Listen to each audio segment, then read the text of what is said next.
Осы әдіспен жасалған сосиска в тестелер балаларды мектепке алып кетуіне өте ыңғайлы екен. Араларыңызда мен сияқты көп балалы аналар болса айтыңыздаршы, сіздер балаларыңызға мектепке қандай тіске басар дайындап бересіздер? Мен осылай екі түрлі қылып дайындадым. Біреуінің арасына сыр қостым, ол вообще күшті болып шығады екен. Ең алдымен жылы сүт, жылы су, қантымызды қосамыз, ашытқымызды қосып араластырып, үстіне жұмыртқамызды, тұзымызды, ерітілген сары май, ұнымызды салып, қамырды ашытып қалдырамыз.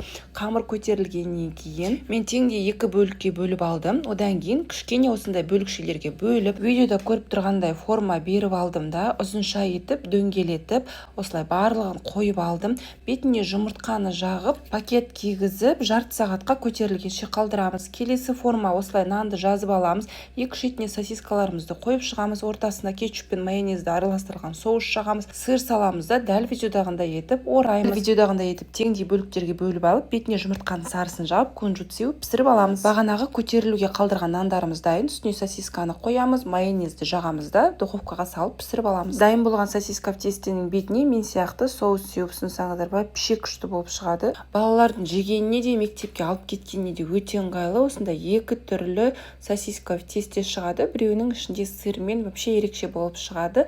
Енді осы ыстық сосиска в тестелермен жақсылап отырып, бежидің масай мара шайын дәмдеп отырып, өзіміз отырып шай ішетін боламыз.